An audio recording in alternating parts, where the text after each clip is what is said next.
Bonjour les amis, j'espère que vous allez bien, que vous passerez un bon moment en ma compagnie, j'espère que vous avez pas trop de mauvaises nouvelles dans votre vie actuellement. Aujourd'hui on va parler de la nouvelle série Marvel et de l'épisode 2 et 3 de Agatha All Along. On a déjà revenu sur l'épisode numéro 1 et 2 dans une vidéo puisqu'ils sont tous les deux sortis la semaine dernière, donc j'ai fait une vidéo complète. Si la série vous intéresse, n'hésitez pas à aller regarder, j'en parle longuement.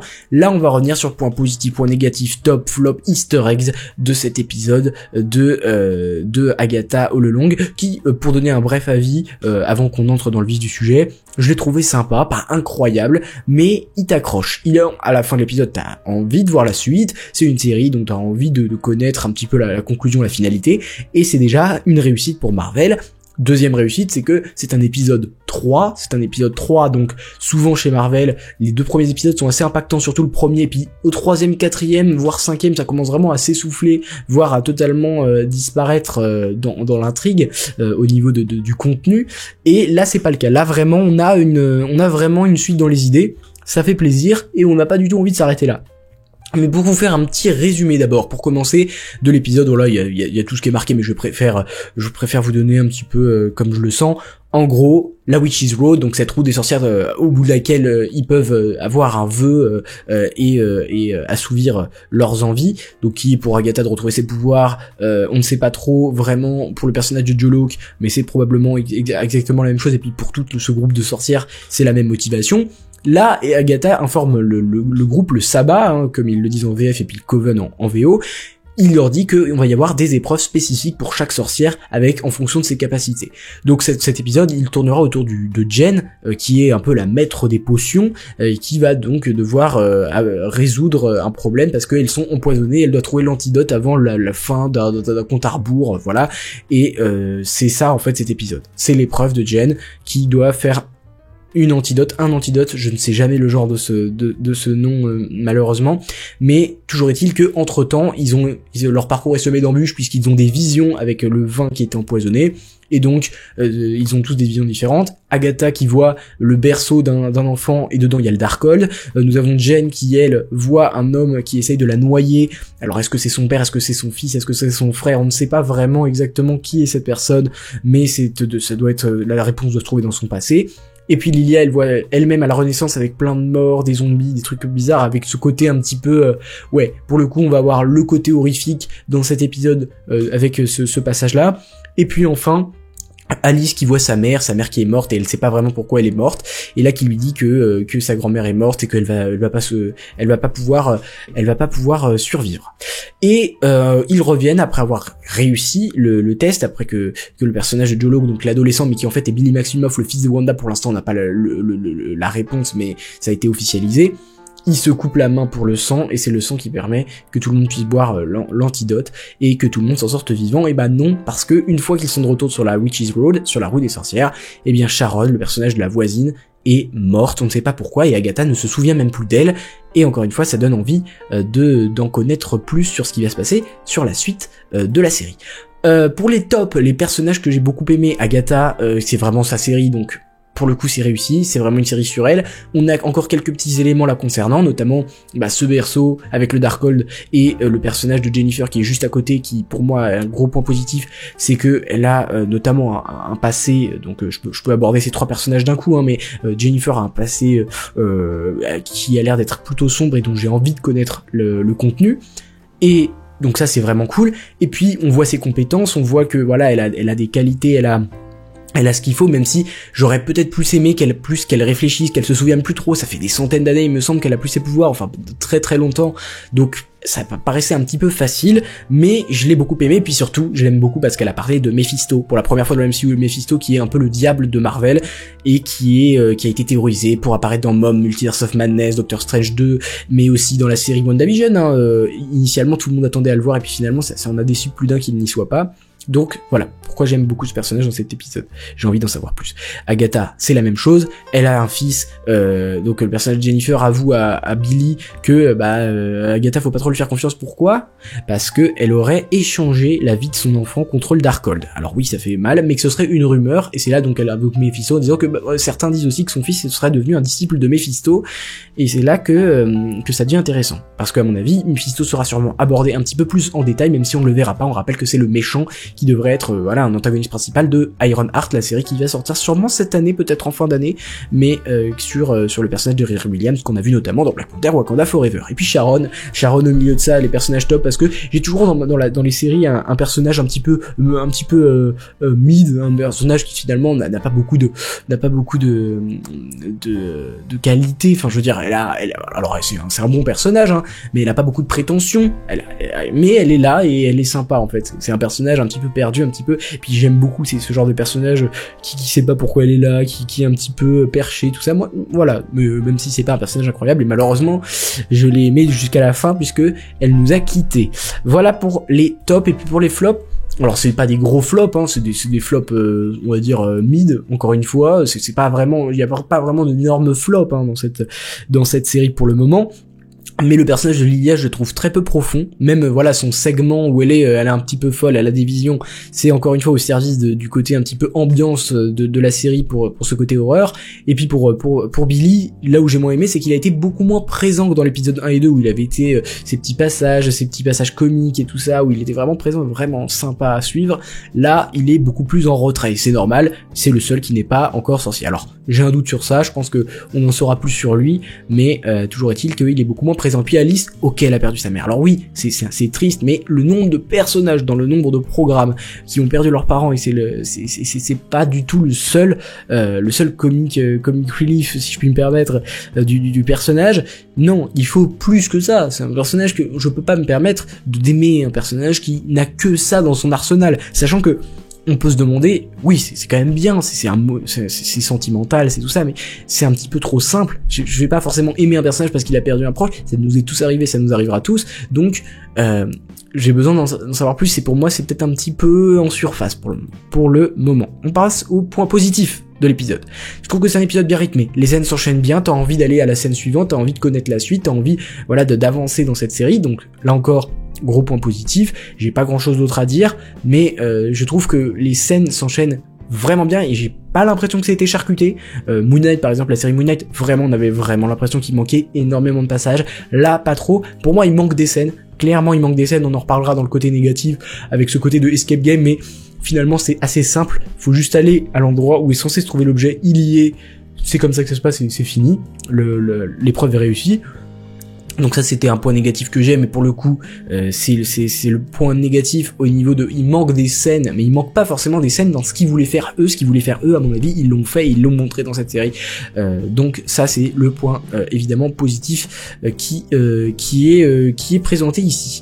Et puis je trouve que les coups des épreuves c'est plutôt pas mal, ça va nous donner envie de suivre la série, c'est surtout ça d'ailleurs qui va nous donner envie de suivre la série, quelle sera l'épreuve suivante, à quel point elle sera plus difficile, à quel point elles vont plus galérer, qui va être mise à l'épreuve, quel est ce personnage. Je trouve que le petit groupe marche plutôt bien, d'ailleurs c'est mon point positif suivant, mais le côté épreuve est vraiment sympa, mais je trouve que là pour le coup l'épreuve était pas absolument folle, parce que bon c'est finalement vite résolu. Je pense qu'il y a en 10 minutes ils ont réassemblé tous les éléments, mais c'est sur 3 pièces à côté, donc c'est pas très compliqué non plus. Le gros souci c'est vraiment les visions dans cet épisode, mais comme elles durent pas très longtemps, au final il y a pas vraiment de tension sur s'ils vont réussir ou pas, on a presque la réponse à l'avance, mais voilà, c'est pour dire que le coup des épreuves c'est bien. Du coup ça veut dire qu'il nous reste il y a 9 épisodes en tout de la série, c'est le 3e, donc le 4e ça va être l'une des autres sorcières, elles sont 4 en tout.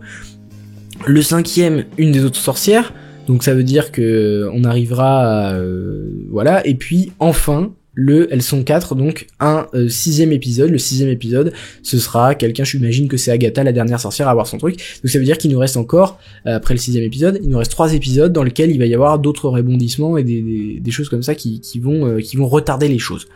Donc si on est logique. Et puis je trouve que voilà, l'équipe elle est unie, elle est complémentaire, les personnages interagissent bien, c'est pas choquant, et donc ça devient un point, dès que c'est pas un point négatif, ça devient un point positif.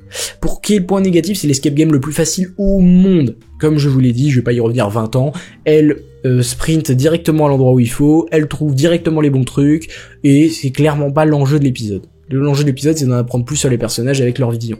Mais pour ce qui est, même l'eau qui commence à monter, l'eau qui va sur le point d'envahir cette maison, moi j'aurais aimé un plan qui nous montre juste la maison sous l'eau.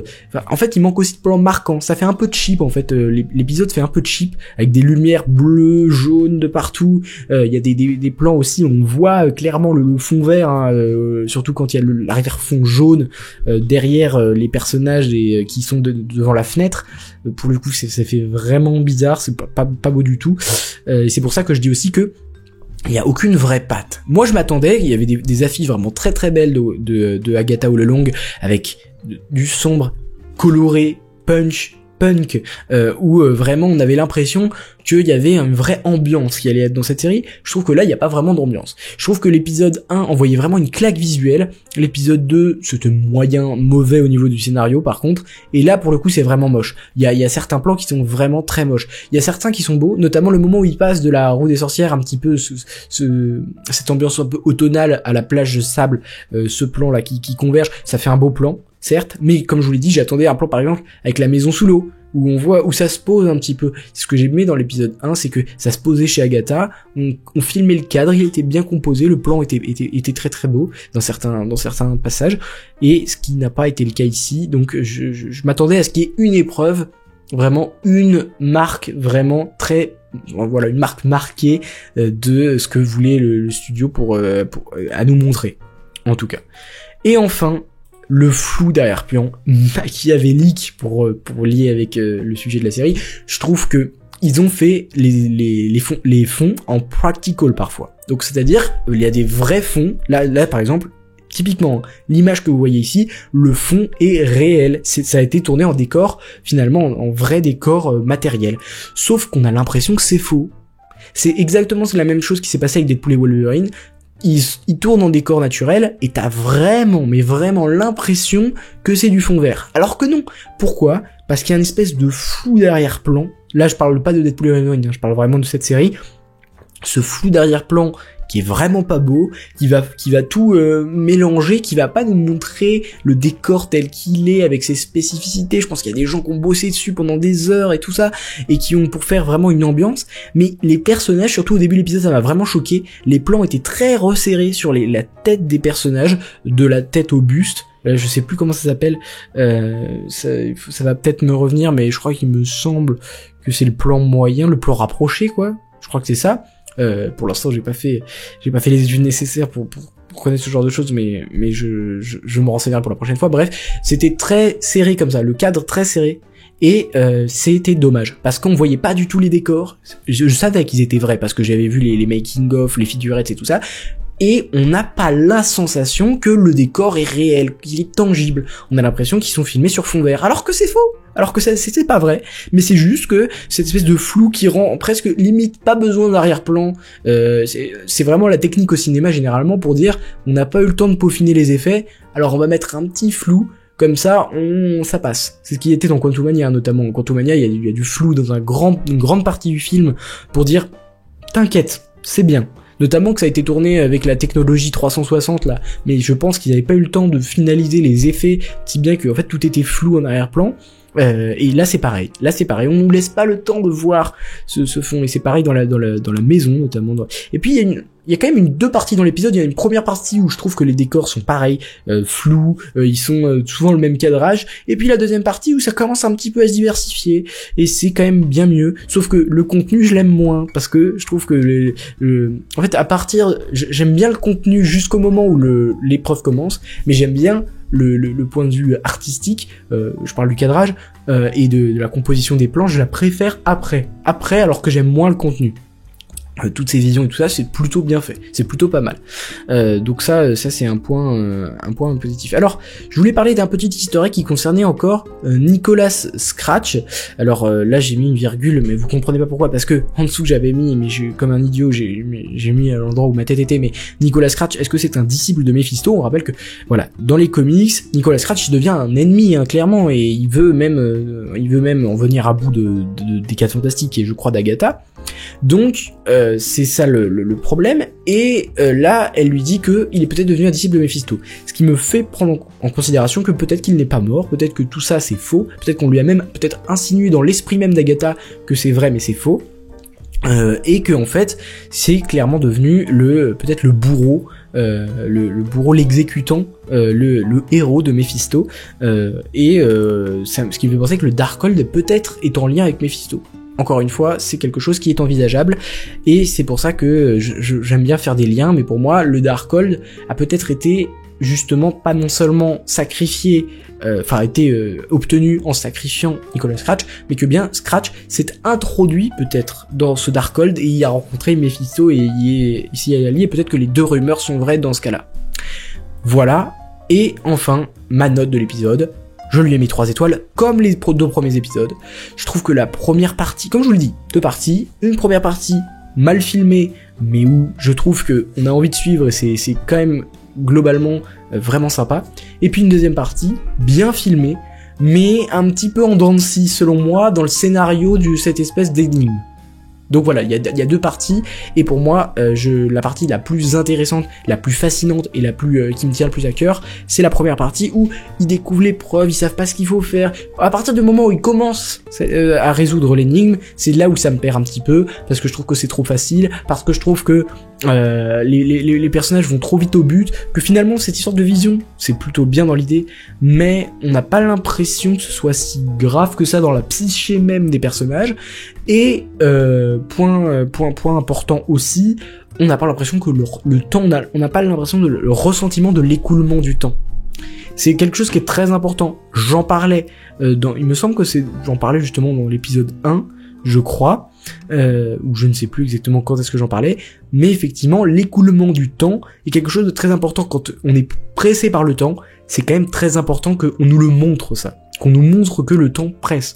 C'est pas du tout le cas ici. Donc l'objectif n'était pas ça, l'objectif était vraiment de montrer ces scènes sur le passé des personnages, et c'est pas moi ce que j'attendais de cette série, en tout cas de cet épisode 3, et voilà pourquoi je suis assez mitigé quant à l'avis que j'ai de cet épisode. Pourtant je l'ai bien aimé, j'ai passé un très bon moment devant, mais c'est vrai que sur le point de vue technique, à certains moments, le fameux flou d'arrière-plan, tout ça, au final, c'est pas un épisode mauvais, c'est un épisode bien, voilà. Mais il n'y a pas de très bien, il n'y a pas d'excellent, il n'y a pas d'excellentissime.